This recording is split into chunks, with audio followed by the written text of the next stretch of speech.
You're about to listen to the Timey-Wimey Tea Time Podcast, a GeekyAntics.net and AllGames.com production. Find out what everyone's talking about. The Doctor, of course. Doctor Who? Exactly, that Doctor. Join us live at www.twitch.tv/GeekyAntics. That's GeekyAntics. Hang out with us, ask questions, laugh, and have at it. We can't wait to hear what's on your minds and hearts. Timey-Wimey Tea Time.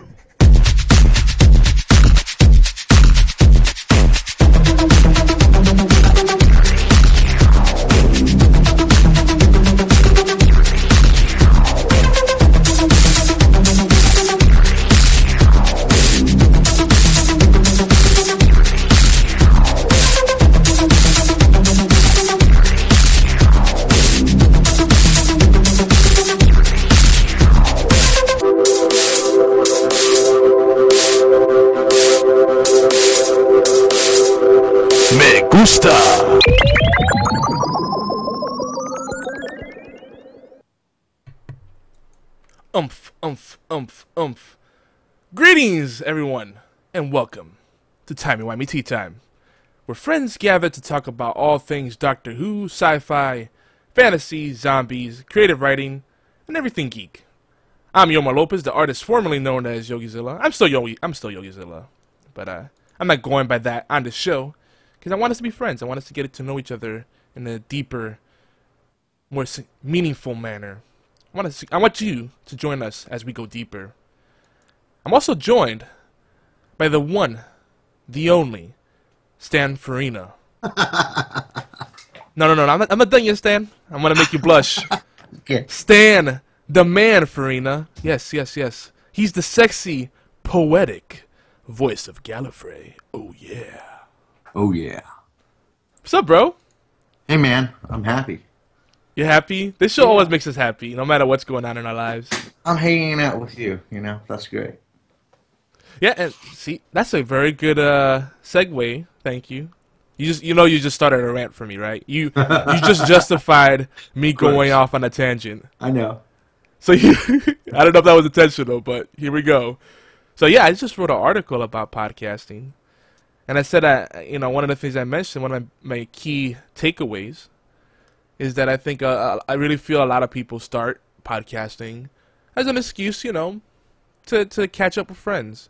There's nothing wrong with that, right? I feel that's one of the things that makes it so endearing.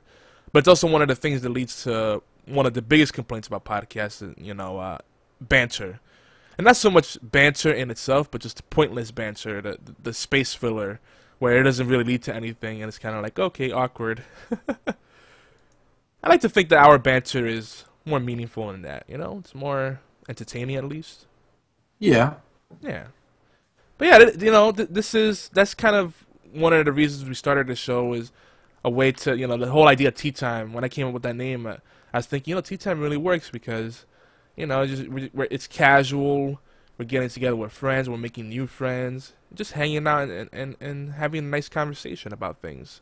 It just so happens a lot of it's about Doctor Who, but not just Doctor Who. It's about life, beauty, poetry, creative things, adventures, a little bit of everything. Yes, it is. So there's something special in that, and no other medium could do that beyond podcasting. Even if you're doing video, because it's still, even if you go on YouTube or Twitch or whatever, which we happen to be doing. I'll detail that in a second, but it's still the podcast format itself. It's still a lot warmer and authentic, and I feel like it hits the heartstrings. Do you know what I noticed? I noticed something interesting. Okay. You got to have the podcast with the chat. I mean, we've got BFT and Andy and Nick and some other people in the Twitch chat, and that really makes our podcast better. Even when the people listening to the podcast, they're not seeing what's in the chat, but still, it increases the dynamic of what we're saying. And I've noticed this because I've been watching some other podcasts where they don't have people to interact with, and it's kind of stale. No matter how interesting the things they have to say are, it's kind of stale. So maybe maybe the broadcast problem is one thing, but we definitely keeping it social is it's a better experience. I agree. If it keeps you from being too regimented, and then for us as content marketers, regardless of what we're doing, whether we write something or do a video, whatever our creative exploits at the time are, or ventures at the time are, when people, we love it because people will listen to the podcast after the fact or watch the video, and they'll feel like they missed out by not being there live. And we're hoping that's what happens. We want you here live. I mean, again, that doesn't mean we don't appreciate people that join us after the fact. We understand everybody's busy. Everybody's got their own priorities. Hey, no problem. Who are we to impose upon you and expect you to be here live? But if you can make it live, even for just a few minutes, at least drop by, that'd be awesome. We'd love to meet more people. So speaking of which, and the chat's enjoying my little opening of the. You like that? I like it, dude. I'm trying to put candy in your ear, Stan. Yeah, you're doing it. But yeah, we are live right now. We are live in full effect on allgames.com. That's where we have the audio stream right now, and then the video stream is on twitch.tv/GeekyAntics. And actually, you got some easier links to remember, Stan? You want to share those? What links? You already forgot. Well, if you follow at Faryna, okay, and myself links. At Yogizilla on Twitter, Stan created some short links using bit.ly for the All Games stream and Twitch stream. So, and greetings to Tiger Claw from Orlando. He's on the road and he's joining us mobile. See, that's the beauty of this. With the All Games stream, you could join us mobile just by going to the website and hitting play. And you can also do that with Twitch with the mobile app. But video is not as good when you're, up an atom at or something. I don't know. I'm a little weird today, Stan. I'm gonna warn you. I'm a little silly. That's all right. You remember Adam Ant? I do. Up and Adam Ant. Something like that. But yeah, don't forget to join us live, and preferably listen to both. Keep both streams up at the same time because that helps us out. But you can mute one or the other. Because I don't expect people to listen to both at the same time. That'd be a little crazy. But yeah, I think I covered everything. And just join us for the live tea time experience, because that's where the fun really happens. Now, when does that happen? Why don't you tell him, Stan? Every Saturday at 12 noon Eastern Time, 9 a.m. Pacific, 4 p.m. Madrid, 5 p.m. London, and 7 p.m. Bucharest. Whoa, you threw Madrid in there too. I like that. That's where I have some of my roots, yo. Awesome. Cool. Well, without further delay, I think we've covered enough banter and plugs for now. I'd like to share the adventure that we'd like to take you on today. Come along, won't you? So in the first half, we're going to have, a little more banter maybe. Nah, probably not. We are going to have more comments. As always, we always bring the comments. That's something we do every show. We like to open up with them. We also like to have them in the second half because, this shows us as much about us as it is about you. And speaking of which, it'd be cool to have some call-ins, live call-ins, and some guest hosts. So I'm just gonna put that out there. Because we are doing this mainly on Skype, and in the future we'll also do some Google Hangouts. So keep that in your back pocket, folks. TWTT Google Hangout, that'd be OP. But Twitch.tv is the main place for now. Just saying. We got the chat room and everything. And we got chat room in all games. Man, there's a lot of stuff to watch. I just realized there's a lot of stuff going on at once. I don't know how we do it sometimes. But yeah, we're going to have comments and reflections on those comments. And they're mainly YouTube comments. We also have forums. Since we have tweets, we have things that might come in to Ask.fm, which is a really cool app for asking questions. Wherever else we could grab them from. Eventually, we'll be grabbing them also from Stitcher or TuneIn Radio or Spreaker or allgames.com when Derek H gets around to getting our page up, our little mini blog, wink wink, nudge nudge, know what I mean? Any fans of British comedy might pick up that was Monty Python. And if you don't know what that is, then you should probably watch that. I love Monty Python. You like Monty Python, Sam? Yeah, Monty Python is OP. Yeah, I like it. And they appreciate spam, the good kind of spam, the spam that you put in your mouth. King Deem saying that the Twitch app, it hates his phone. Yeah, it's a little tough. It's a little tough sometimes. It's temperamental. Let's just say that. So anyway, we also, another thing we do every show, usually, is we do like about 5 minutes of what we like to call Who's Who, where we talk about what Doctor Who is and why we're so excited about it. It's a little crash course in Whovian history, shall we say. And hopefully, if you're still exploring the show, you haven't had a chance to check it out, it might help you gain a deeper appreciation for the show. Though, we're going to tell you right now, don't jump into the show on Series 8. All right, and you'll find out why later. Word of warning. But we'll also share more details on how you connect with us again. We'll repeat these plugs every now and then so you could, we need your help. We do this out of love, but at the same time, it helps to get the feedback. It helps to get the support, the more meaningful, interactions, the ongoing conversations, because that keeps us going. It fuels us in many ways, whether it's financially or spiritually. And those are both very important. Hey, I'd rather just focus on the emotional and spiritual stuff. But unfortunately, we live in a world where if you don't have, little cash flow going, things do not happen or bad things happen. I wish I could pay people with a hug. Like, how much is that? 2 hugs. Okay, you got it. How much is this, sir? 1 long hug. And you can't let go sooner than 30 seconds. 30-second hug. Okay, I could do that. Imagine the world we live in. That should be like a little short film, right? Yeah. The currency of love. I like that. That might blow some people's minds. Like, no way, what? No, I'd rather pay with paper money. Oh, this is a big thing we're going to talk about, too. One of the major themes we're going to talk about on today's show, especially in the first half, is mouth garbage. It's going to be a big portion of this first half. And then if we can squeeze it in, we're going to have a little mid-season review for Series 8 of Doctor Who. So again, we're going heavy on the Doctor Who, but we're going to go off on tangents, some universal truths, as we always do. Doctor Who is just kind of the vehicle for our passions and musings. I love the word musings.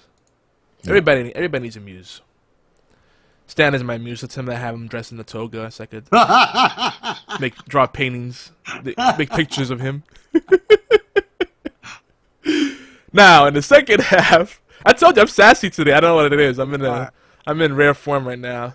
But in the second half, we're going to talk about the robot apocalypse, perhaps, maybe, and a little more of the mid-season review, or the mid-season review if we don't get to it in the first half.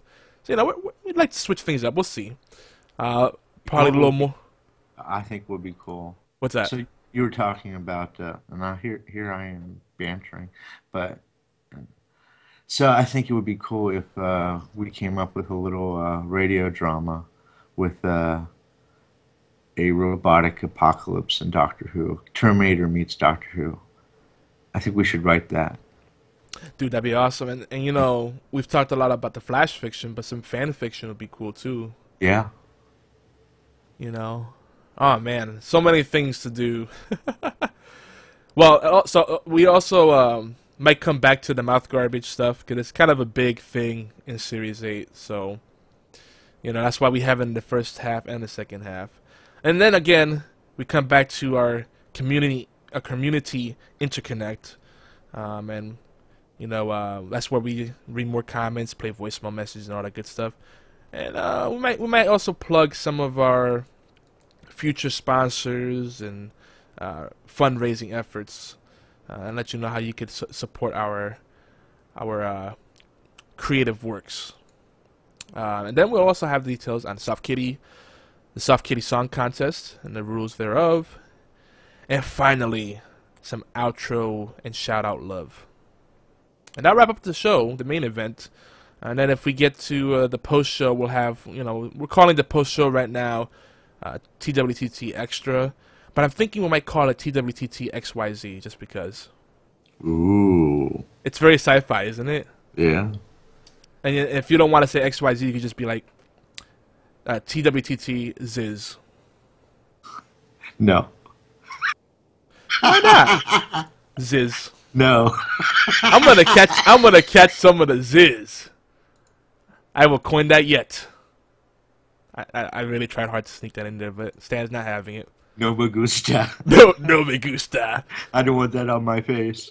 It's like it's like there should be a law against people saying lol IRL. No ziz on my face, man. No ziz shot. I don't want that. Oh my god. Hey, we gotta keep it family friendly. That's very suggestive, sir. I'm offended. I'm offended.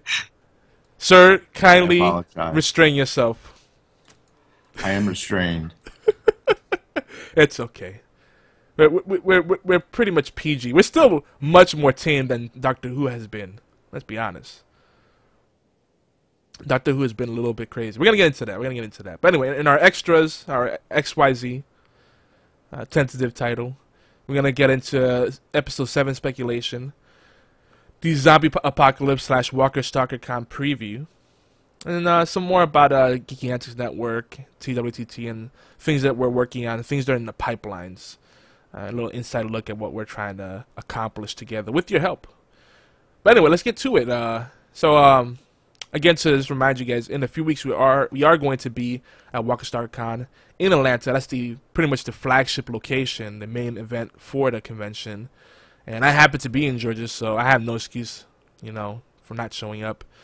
So I'll be there, and we're hoping to do a little meetup. A lot of folks have actually been responding very positively to that. So if you're on the East Coast or the U.S. and you can make it out, or heck, wherever you're at, if you can make it out on October 17th, that whole weekend, I'm going to try to be there every single hour, and then we're going to be doing some post-show stuff with our friends over at All Games. So it's going to be awesome. It'll be a Geeky Antics / Timey-Wimey Tea Time / allgames.com party. Is All Games going to have a setup so that you can podcast from there? I'm not sure. That's not something I'm still trying to figure out. But you need to drop that hint to Derek. They need to create the setup, the booth, the table, whatever, even if it's in a hotel room or something. Yeah. Oh yeah. If we could just pool that's what I'm trying to set up, is pooling our resources so we could do proper coverage, like have people come over to the booth, or I know they usually have tables where you can sit down and set up laptops. So even if we could just do like a little makeshift thing, put up a little hand-drawn sign, something, and have people come over and interview them and stuff, that'd be cool. They also have rooms too, like conference rooms you could borrow.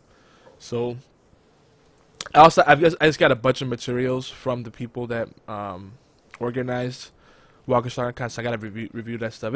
I have a very busy couple of weeks ahead. Yes, you do. So we'll figure that out. But yeah, we'll be interviewing mostly the fans, taking photos, and just bringing the awesome. I don't think there'll be too much interviewing of the stars because we have to schedule that stuff in advance. They'll give us pretty much free access as far as long as the people have been killed off on The Walking Dead. They can't be active people on the show, active cast members. And then if we don't schedule it in advance, we only have like 5-10 minutes worth of access. So there's a lot of stipulations. So I think we're going to make it more of a fan event, focus on the meetups and everybody's enjoyment of the event. I'd rather take that perspective. I think Zombie Cast, Sean Freeman and gang, they're going to be covering more of the star-studded events, the panels and all that stuff. So That'd be a joint venture between Geeky Antics Network and AllGames.com radio network. So, oh yeah. Yep. So what time is it now? You know what time it is, Stan. Come on, say it. Say this part right here in the epic voice. And now for some deliciously geeky comments. Awesome. That was very delicious. Thank you, dude. So here, our first comment of the day is a YouTube comment. I think most of these, if not all of them, are YouTube right now. Angelina Parra writes, "No puedo esperar hasta el próximo sábado." So she says she cannot wait for the next Saturday, or until the next Saturday. And we're here. We're here right now. Here we are. We love Saturdays. It might be our absolute favorite day now, thanks to, in large part, to you wonderful geeks. You know, Saturday's here right now, you know, and we're doing the TWTT thing, and we're probably gonna go long. I'm pretty caffeinated, pretty excited. We'll have a couple of intermissions so we could stretch our legs out and recuperate, and then come back in and keep the conversation going. So it's gonna be awesome. I'm excited. We're already off to a great start. So Stan, Saturday, is it OP or not? It's very OP. Saturday is the day of the doctor. It is. It's a who day, right? It's who day, yeah. All right, so we got. It's also it's also Catter Day. Don't forget. Meh. Oh, come on! You love blue. You secretly want to. Blue is special. Okay. Okay. Well, that'll be our compromise. Right. Everybody loves blue. Even people that don't like cats like blue. So what, you had a comment for us? Yep. Okay, go ahead. All right. Rosanna Rachel writes, Doctor Who is supposed to show us the world that's possible with courage, endurance, and intelligence, not reflect all the worst parts of our own bigotry, racism, and navel-gazing. Ooh. That's kind of... She took it hard and deep. Yeah, and sadly, Series 8 has been slapping us hard, and sometimes punching us deep. I hate to say punching us in the face. Yeah, it's no bueno. I mean, you know, I'm a pretty understanding guy. You know me, Stan. I tend to turn the cheek a lot and forgive a lot, almost to the point of self-destruction sometimes. But now that we're at the halfway mark, I'm like a little bit concerned. It's like, okay, I don't know. So I still will say that I think some of the criticisms are reaching, but I definitely do not agree with the people that are just blindly saying this has been a wonderful season. It's like, compared to what? If there was the first entry in the series, oh yeah, it'd be great. But we've come to expect a certain level of quality, and you know, and those standards have not been met. And that certainly, this is not the Doctor we're used to in any way. By any means, this is not our Doctor. I mean, I don't know.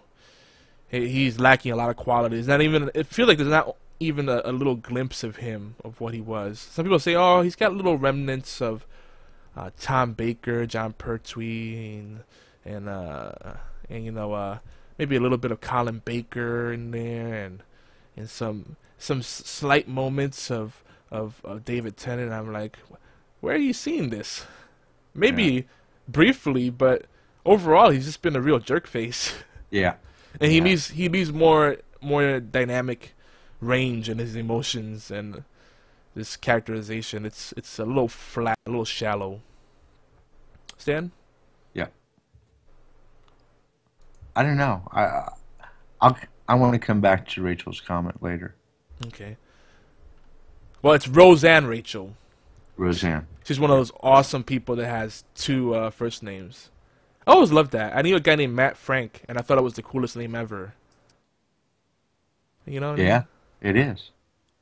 That's another random tangent. But in the chat, we were asked, Thai class, was there ever a Doctor Who spin-off series? There's been a few, as Stan mentioned, Torchwood, which was for adults, and then Adventures of Sarah Jane, which was strictly for kids, from what everyone's telling me. I still haven't seen it. I want to see it just because I love K9. or K9, whichever way you want to say it. So Torchwood, I feel they need to bring back. They definitely ended with too many cliffhangers, and it's funny. Spoilers, by the way. They killed off everybody except the one person that some people wanted to be killed off, which is Gwen. Gwen, you either love her and think she's, she's just totally a rock star, or you just can't stand her.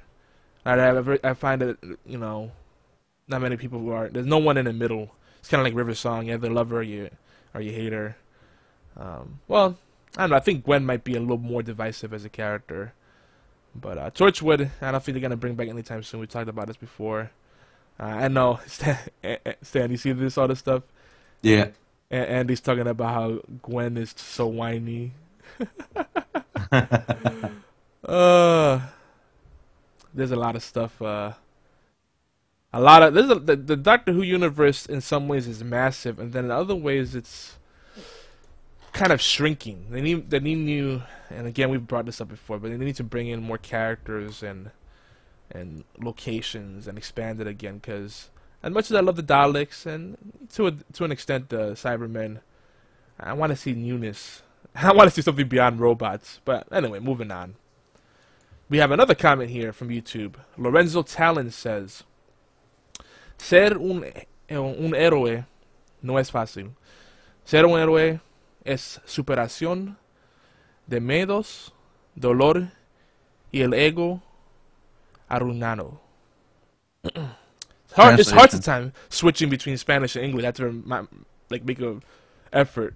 But so they said being a hero is not easy. Being a hero is the conquering of fears, pain, and the ruined ego. So basically saying, you have to be willing to sacrifice yourself and face your fears and face pain, and it shouldn't be easy. And this is a theme we've seen throughout our comments and our own thoughts, our own musings, that it feels like this series right now, Series 8 of Doctor Who, has just been too convenient. The conflicts are not convincing. You don't feel the urgency. It's anticlimactic, and the resolution comes way too easy. It's not even a sonic screwdriver anymore. The Batman utility belt effect. Now it's just, there wasn't a big problem to begin with, so we have an easy fix because the problem is easy. What do you think about that, Stan? Yeah, I think that, I don't know, maybe Moffat is following the new Hollywood formula that plot doesn't count. But the problem will be is if you don't have a plot, then you've got to have lots of explosions. And that costs a lot of money. Yeah, and that's a good point, because one of the main reasons that the show has been so good is because they've always had kind of a tight budget. Not now, it's a lot higher production quality, but even now you can still see the campiness. So that forced them to be deeper and go more extensively with other aspects. Exactly. I mean, I'm going back to the Tom Baker era, but they were serious. I mean, it wasn't a joke. I mean, the monsters looked like a joke, but the Doctor didn't look at them like they were a joke. It was always serious. I mean, he has to figure things out. He's got to, outsmart the evil guy. And yeah, it was a great story. It was great acting. I mean, can you imagine they were, they had monsters in cardboard boxes, and they were just treating that monster like it was a real monster, not in a cardboard box, That's true. I mean, there was suspense, even with a monster in a cardboard box. they really sold it well. Yes. And to be fair, Peter Capaldi is a great actor, and he could, if they had the monster in a cardboard box, they could pull it off if the writing was good. Right. he's got the acting chops, but the writing that is just subpar. Let's just say that. Let's go on to the next comment so we keep things moving along. We're approaching our first. Yeah, I think we just finished our first half hour. Ooh, we're so. Okay, so Ravine writes, I couldn't find any information about your Doctor Who podcast on All Games. Note to Derek. Yeah, so I think Derek has been on vacation or just, I don't know, disconnected, because this week we didn't even get our usual top 15 chart for the All Game. It's we do it every week. He does an allgames.com live listeners chart for the different shows, and he ranks the shows, you know, set number 1 through 15. We didn't get that on the Facebook group. Maybe he's sick. I don't know. I know he's been swamped with. I saw some other updates come through. He was asking for people to review different games because they got a bunch of review copies from different publishers and developers. But I guess he's playing catch up, like the rest of us. He needs some help. He does. Why don't we help him? Because we're swamped. Why doesn't everybody? Why don't all of us in All Games pitch in? I know. If everybody collectively works together, takes interest on the network level of things, then it's not a burden on any 1 or 2 people. I agree. Collective economics, once again. Exactly. We're talking about that in the pre-show, which will not be on YouTube. So if you weren't here live, you missed out on a lot of really good conversation. It got a little bit edgy. It got a little edgy for a second. That's okay. So you guys missed that on the. They have to tune in early next week. Exactly. TWTT, uncensored, no holds barred. So if you do want to join in the conversation, don't forget, you can join us on YouTube, Stitcher, iTunes, Spreaker, GeekyAntics.net. Of course, the live stuff, allgames.com, and twitch.tv/GeekyAntics. But let's go on here. Let's move on here. Now it's time for our Who's Who segment. And we're going to tell you about what's going on here, what's really good, as they say in the hood. But anyway, I know I'm weird. Stan, that's at least warrant a little giggle. Come on now. All right. There you go. I'm trying to get some excitement out of Stan. Who's who, man? Who's who? No, I'm gonna throw a curveball at you when you least expect it, just so you know. So who's who? Doctor Who is a sci-fi television series that's been going on for 50+ years. That's a big deal. It's about a strange sort of man who travels all of time and space. Most of the time he takes someone or some people or thing or things along for the adventure. They're called companions. Now the choice of the word companions is important because it does not necessarily imply any romantic interest, but it's usually there. Now the Doctor, that's his name for all practical purposes, has worn more than a few faces. But regardless of the face, the Doctor remains the same lovable, intelligent alien man traveling time and space in a blue box. Sometimes with floppy hair. And a bow tie. Sometimes. That's when he's lovable. That's when he's lovable. You know, they're interchangeable. I think you should at least bring back the bow tie. I like the bow tie. Or the scarf. But anyway. Now the blue box is the TARDIS. That's time and relative dimension in space. It's a spaceship. It's a time machine. And it's bigger on the inside. Some people might say it's smaller on the outside. It doesn't work as well, though. No, it's not as impressive. It's not. What you got for So, the Doctor's supposed to be a hero. He's supposed to show us how to live up to our potential. Just like us, he needs a little help from his friends. He makes mistakes, too. Sometimes people die. Tell us about the hero, man. You're the expert. Am I? Well, yes, you are. Since we're talking about the hero, we have to ask, what is a hero, right? So the late Joseph Campbell was considered the foremost expert on the hero. George Lucas even had Campbell sit as an advisor for Star Wars. The original trilogy, I believe, not the Abomination that came later. I think he was dead by the time that came out. That's correct. Because, yeah. I hate to say it, but good for him, because he missed that. Ugh. I'm sorry. Well, maybe they wouldn't have been as bad if Campbell was still there. Yeah. They try to go for too much mass appeal. There's some endearing factors, but that'll be for another discussion. Maybe when we're in the Doctor Who off season. We'll Oh, get yeah. into the age-old Star Trek versus Star Wars debate or whatever. So, an American mythologist and fan of the great psychoanalyst Carl Jung. My bad last week. Every time I read his name, I want to say Jung, but it's Jung. Yeah, but it's German, so that's why it sounds different. Yeah, no, I know it's Jung, but every time I see the J, I want to say Jung or Jung because it sounds cool. I know he's German though, but that's the. I like phonetically friendly things, Stan. Do you understand it? I hear you. My name is Yomar. It doesn't get more phonetically friendly than that. It's Yo and Mar. You But can't it's get it wrong. pronounced. How's it pronounced? Oh, in Spanish, it's Yomar. See? But you can say, if you say Yomar, I'm not offended because that's correct Right. in English. All right. So anyway. So Joseph Campbell believed that the hero not only faced danger, but his or her victory must represent. It must represent a victory for all of humanity. What do you have to add to that, Stan? Well, I'm gonna have I don't know. I think I'll just go for the epic poetry moment. No, you can do better than that. You gotta be like, epic poetry moment. That's pretty good. We'll stick with that.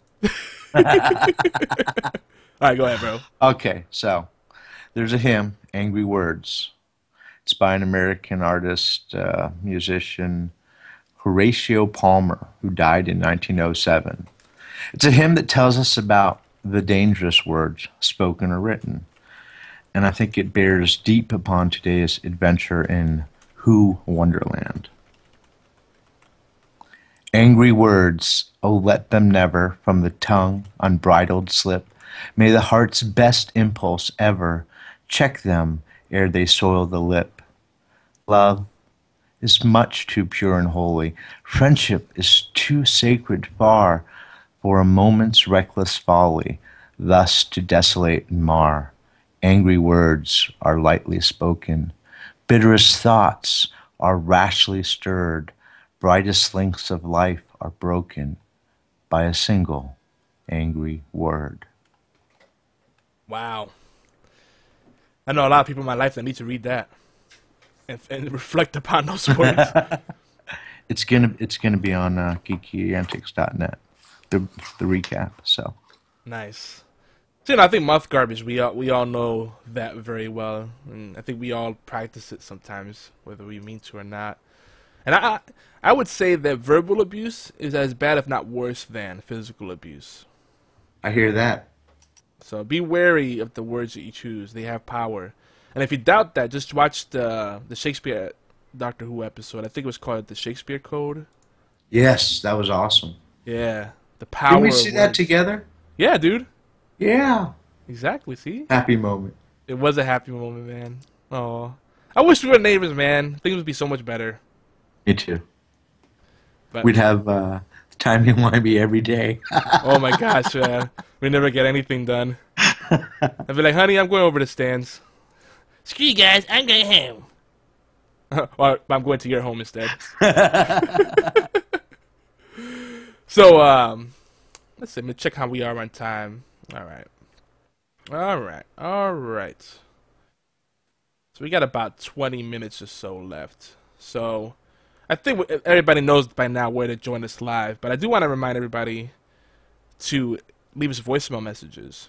Our number is 1-206-415-4987.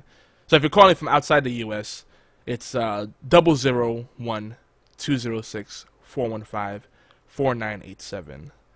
That's 001-206-415-4987.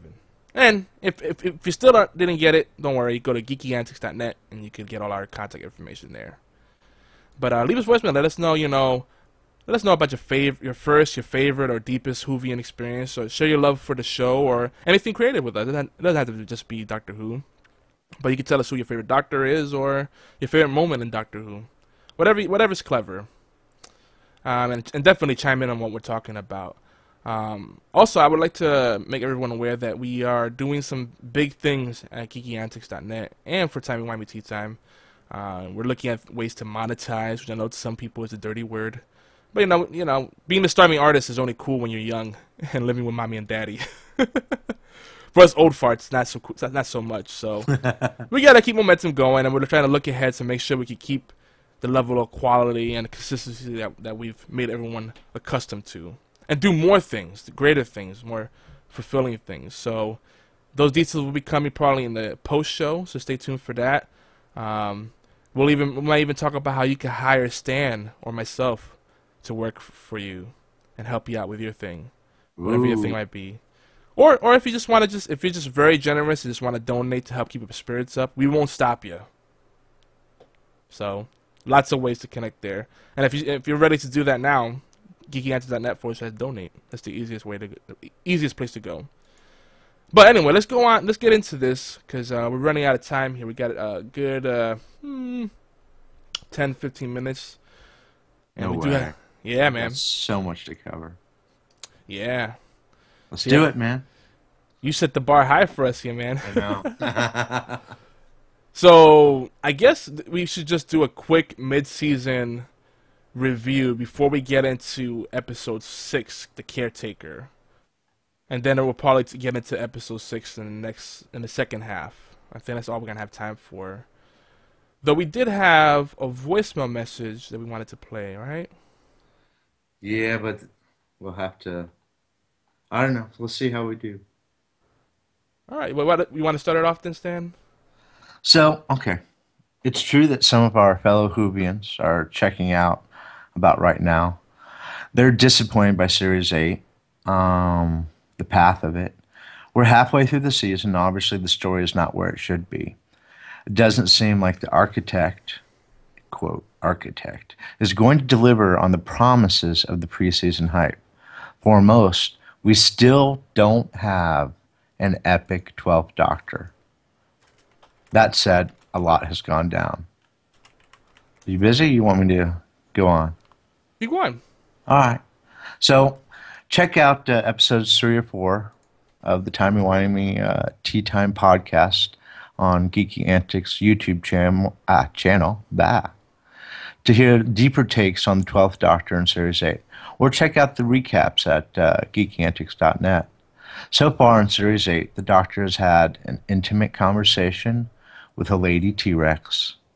I think she kind of symbolized the Doctor. Anyway, he's thwarted the murderous plot of a cyborg that harvested human parts.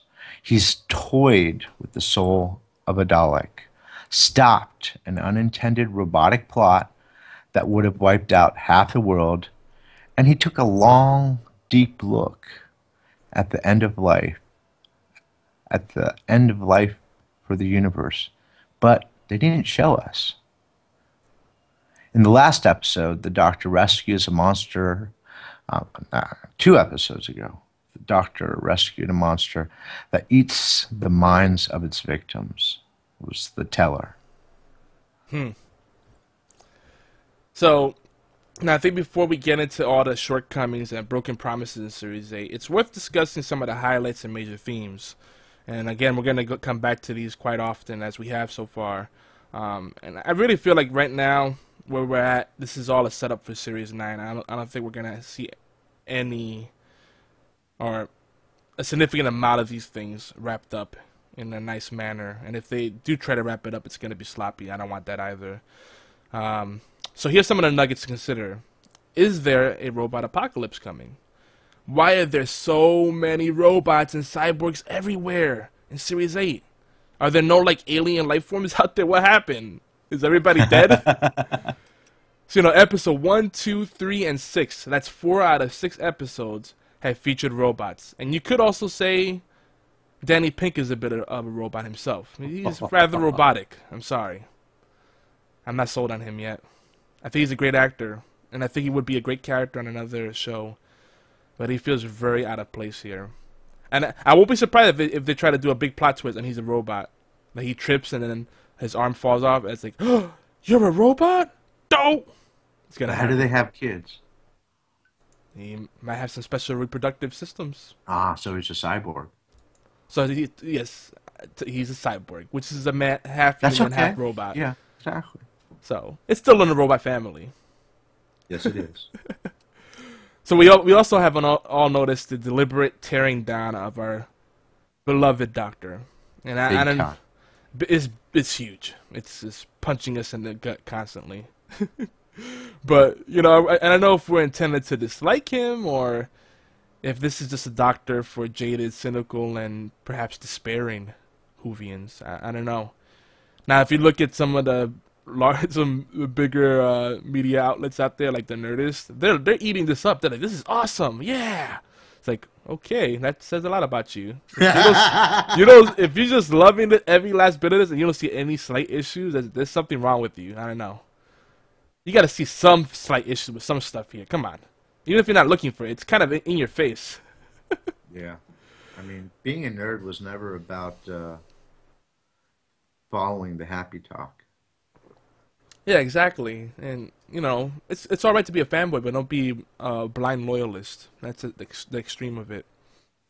But another thing that they've been doing a lot of is the whole Missy, dropping her everywhere. So that Missy's afterlife has been hinted at across several of the episodes.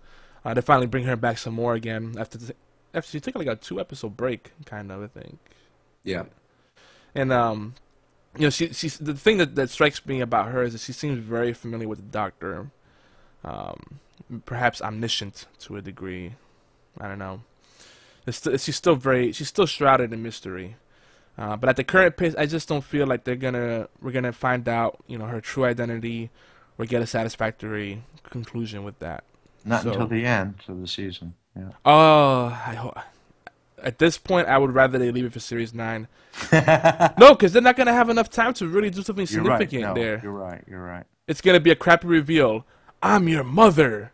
The end. What? How does that even make sense? No. Timey-Wimey can only excuse so much. You can't use Timey-Wimey wibbly-wobbly on a sonic screwdriver to fix everything. I'm sorry. Stop being lazy writers. But lastly, another thing we've seen a lot of are soldiers, gymnastics, and I guess you could say meatheads. Hi, Denny Pink. I don't know. Come on. Hey, as long as you don't call him PE, you're okay. Yes, that's racist. Why do I have to be an athlete? But seriously though, does anyone else find Mr. Pink a bit ridiculous? I honestly, I wouldn't care if he was Latino, white, Asian. His character himself is just a bit ridiculous, but we'll get into that. That's a rant on its own. So episode 5, was it episode 5? No, it was episode 6. Episode 6. Episode 6. Gosh, it doesn't feel like it's been that much. It's because it's hasn't been meaningful. I knew it was coming. I set that up. You set me up for that. So yeah, episode 6 of series 8, The Caretaker. The Doctor comes to Cold Hill School. I think we've been here before. Is that even important? I don't know. Are they gonna do something with that? Who knows? At this point, I think it's just like cheap fanfare, and don't expect them to like tie it up together. Like they have done it in the past, but they've set the bar very low this season. I'm sorry to say. Yes, they have. So Clara and Danny serve at Cold Hill School as teachers, and the Doctor has taken the job there as a caretaker. The guy that makes sure the toilet paper and hand towels are there. He might refill the hand soap, though they're usually very bad about that. I hate when I go to a public restroom and there's no hand soap. He also fixes things and he keeps the facilities in order. Well, he's supposed to. He's supposed to. Yes. That's his job description. Unfortunately, we don't get to see the humble Doctor doing those difficult labors. Not too much of it, at least. There's a little bit of it. And that's a missed opportunity.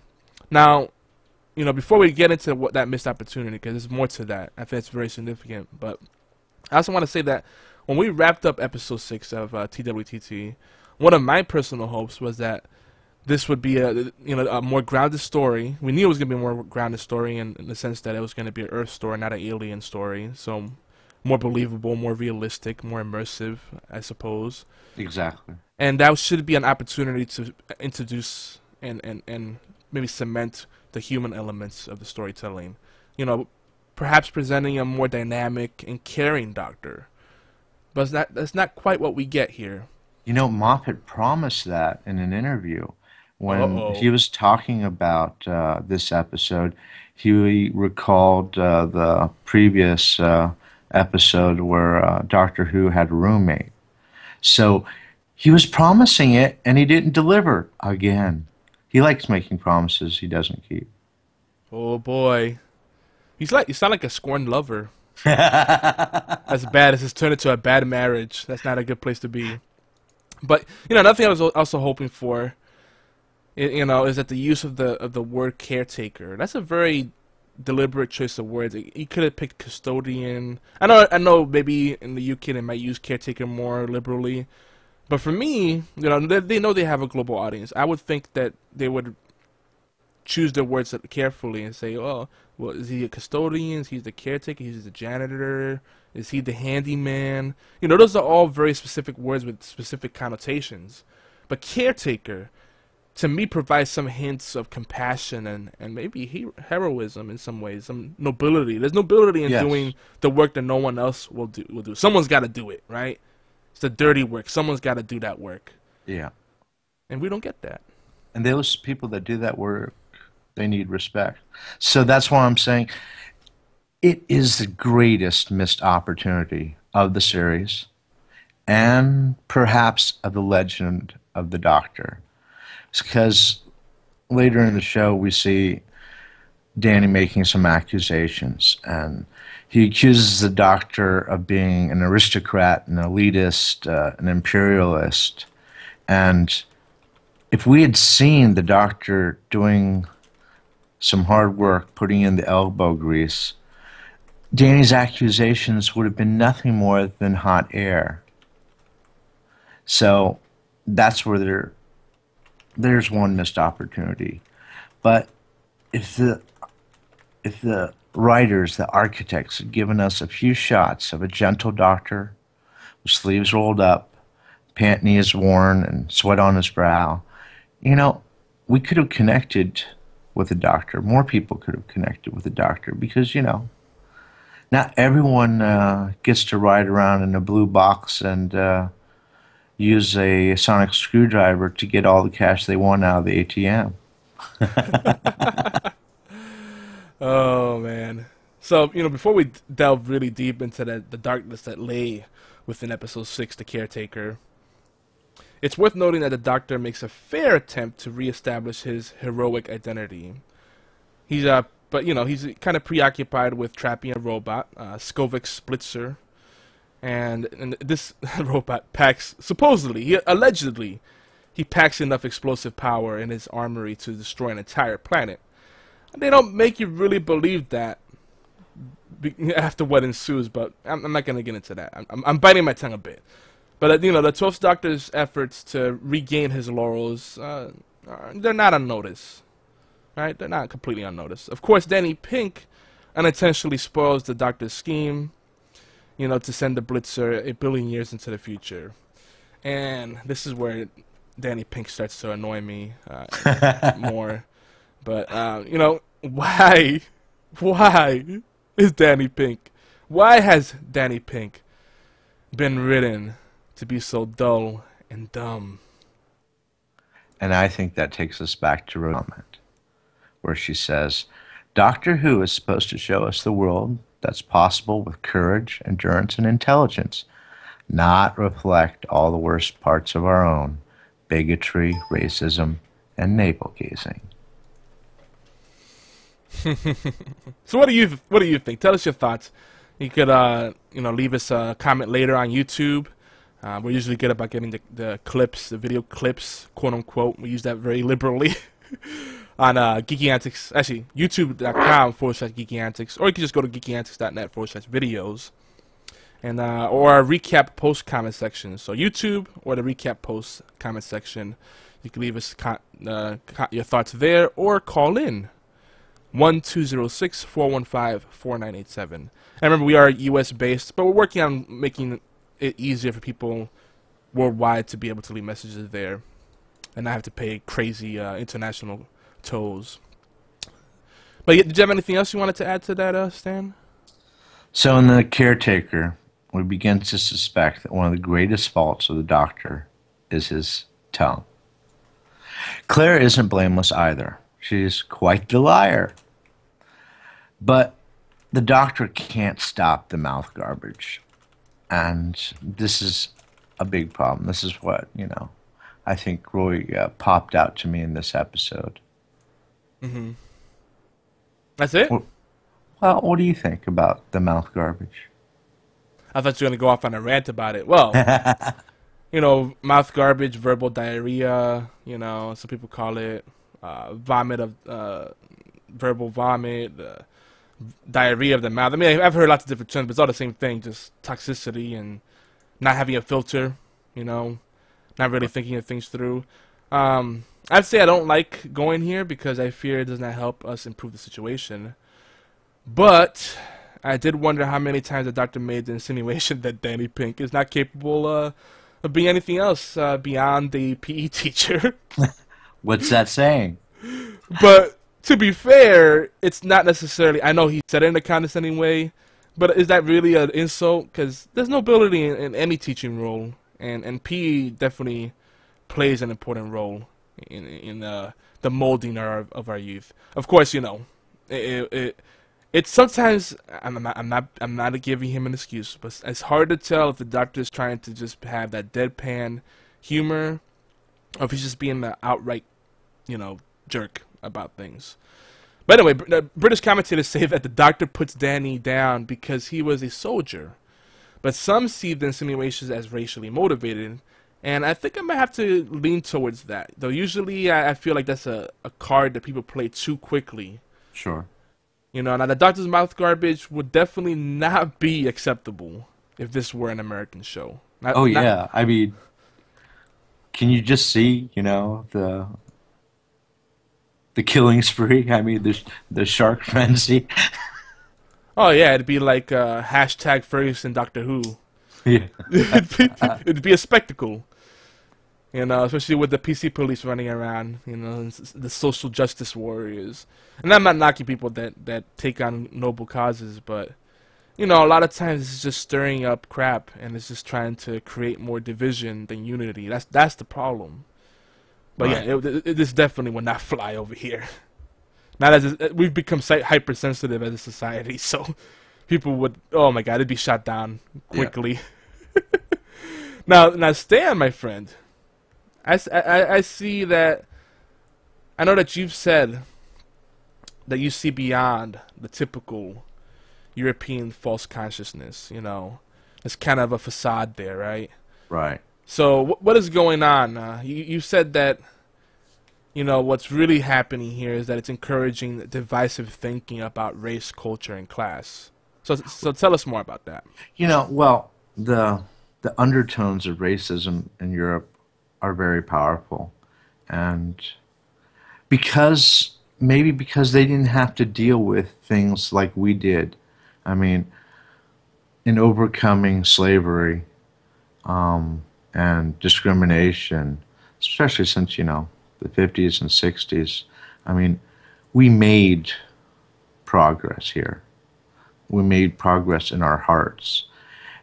The Europeans didn't. They're facing that right now because they've got a lot of immigrants coming out of the Middle East and Africa and Eastern Europe coming into Western Europe. And they're kind of dealing with this now. So I'm not an advocate for political correctness, but I'm also not stupid. Potentially divisive language bears bad fruit. I'd even go as far as saying that the language of rejection it's a degradation of the dignity of the human person. And as such, it can't, even if you try to say it in a lighthearted manner, it just doesn't work. Because, yeah, I'm going hard on this. Because the language of rejection, mouth garbage, is not beautiful, call back, good, or true. Now we have a point here that I want to bring up. I know we're kind of going over on time, but that's all right. I'll just do really heavy editing after the fact. But sorry, dude.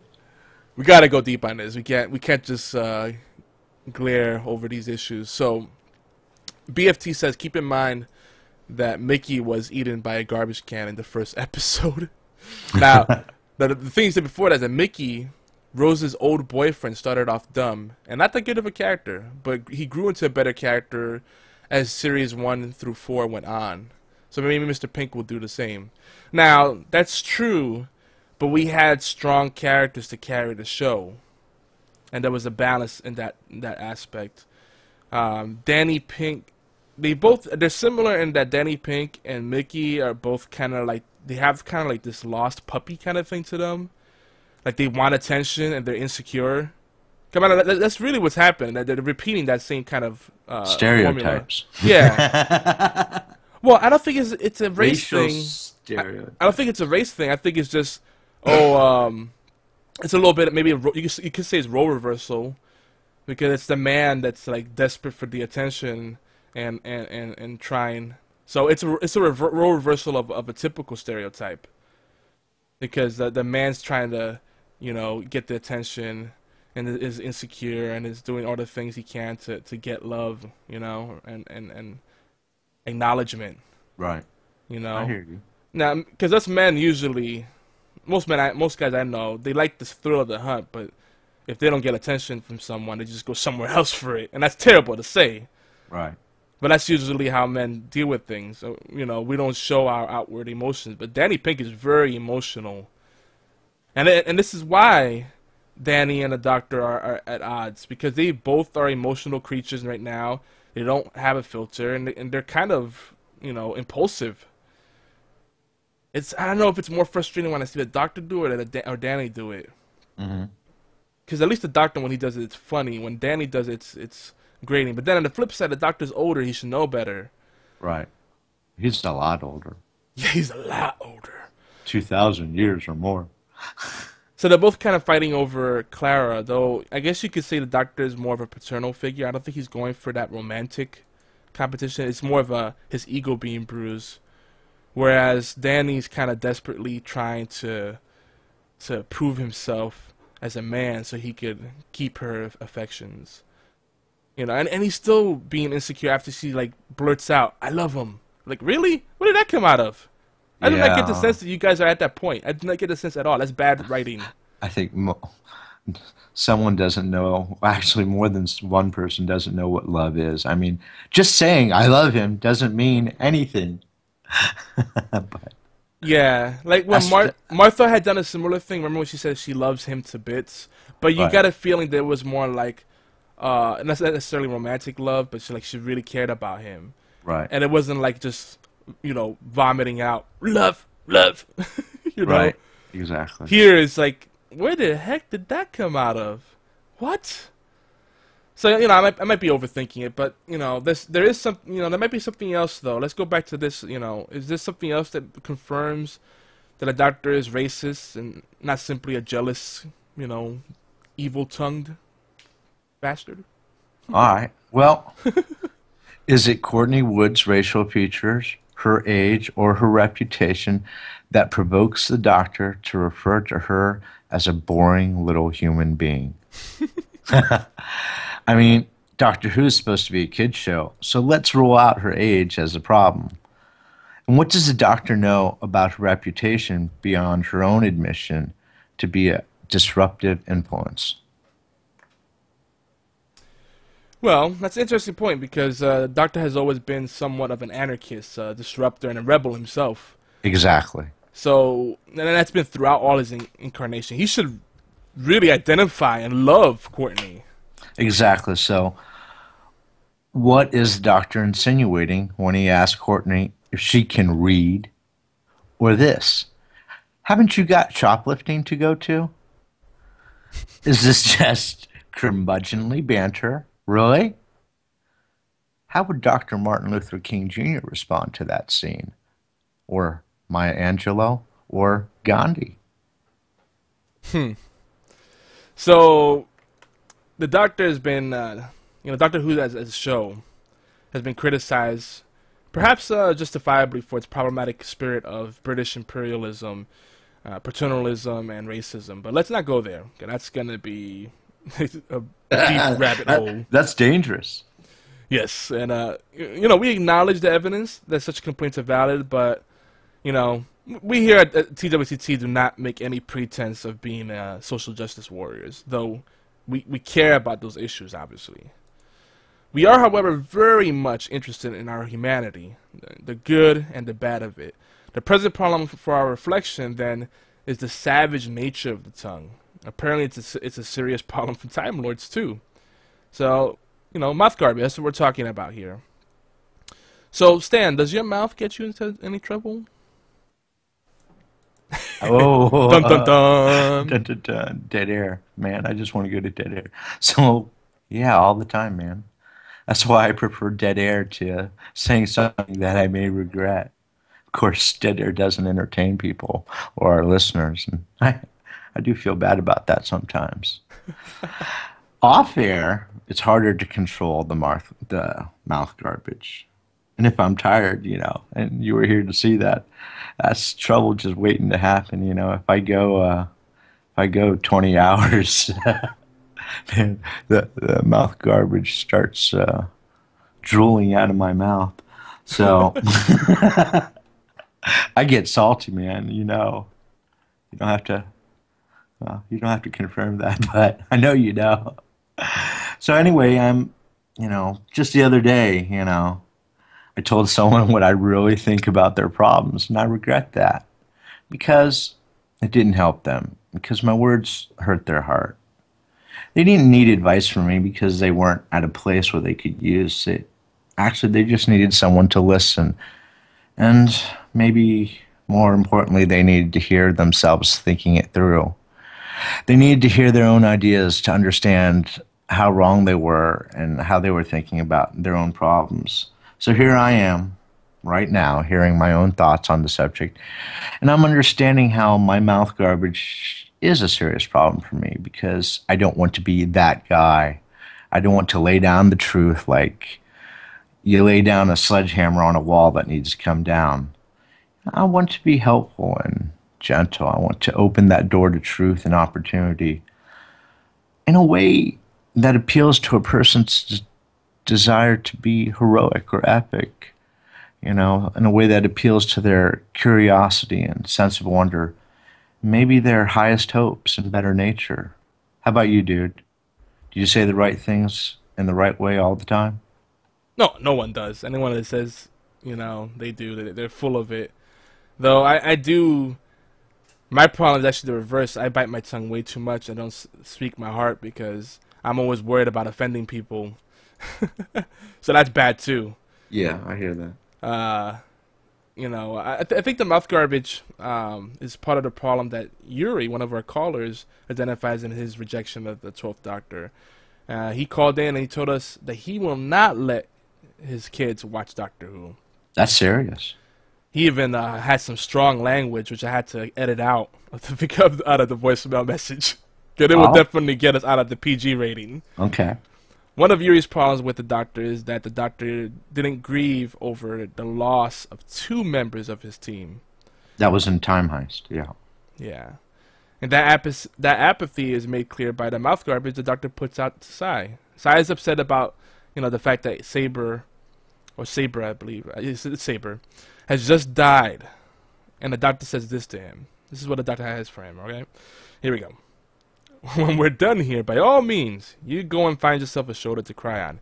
You'll probably need that. Oh. Very condescending. That's mouth garbage. So since we're running late, what I want to do, I'm gonna play this voicemail message for you guys, and then we'll go jump straight into the intermission. And we fixed the quality on the little intermission song we had that you guys liked, but a lot of people thought it was like there was something wrong with our setup or the file, so I improved this so that it will be more pleasing to the ears. So we're gonna awesome, do that. Dude. Because yeah, we're already a little over by like 10-15 minutes. That's all right. But so yeah, we'll play the voicemail, give everybody a chance to reflect upon that, and let's see here. I'm gonna have about a 6-minute break. Actually, I think his voicemail was actually over a minute long. He went deep. Wow. So that'll be our intermission, and we'll be back. Anything you want to share, Yeah, that's a really he put a lot of thought into it. There's also some. He's from the Ukraine, I believe. Yes, he is. That's a And bad place right now. yeah, Bad place to be. He asked for prayers too, so give him a listen. And for those that speak the language, he has a little segment where he is not speaking English. I don't understand what he's saying. All right. I picked up on little nuggets, but here we go, and then we'll be back in about 6 minutes or so.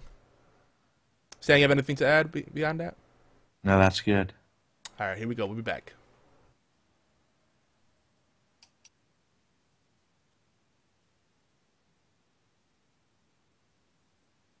Hi there, I'm Yuri and I'm calling you from Kiev. I don't know what the Brits think about what's right for kids, but I wouldn't let my kids watch Doctor Who. I don't have a problem with a semi-violent or scary skins. I don't have a problem with public displays of affection. I have a big problem with a doctor that doesn't feel anything when people die. I don't want my kids to think that's how we should feel in the face of loss, death and murder.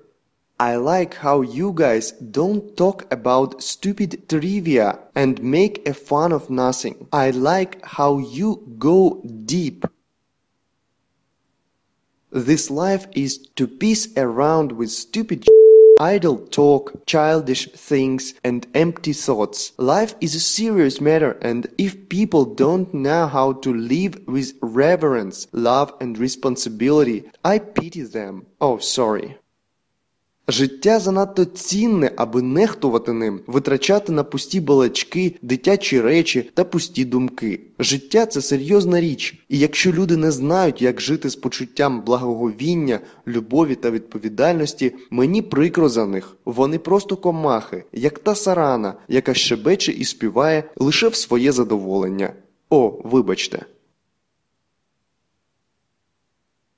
Paul writes, When I was a child, I talked like a child. I thought like a child. I reasoned like a child.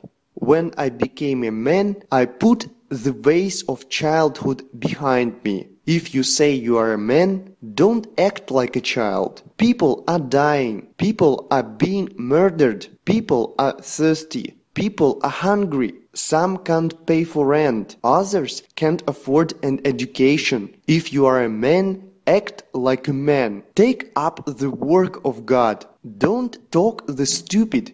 Don't do stupid. The 12th Doctor is stupid. I have a problem with this. I don't want my children to think that it is okay to be stupid. This is a luxury we can't afford. I will pray for you. Please pray for us in the Ukraine. For peace, for reconciliation, for hope. We are in great need. We need your prayers desperately.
You're listening to the Timey-Wimey Tea Time Podcast, a GeekyAntics.net production where lovely and amazing people talk and ponder anything and everything about Doctor Who, science fiction, fantasy, zombies, the end of the world, creativity, writing and, oh heck yes, anything else that geeks speak, question and think.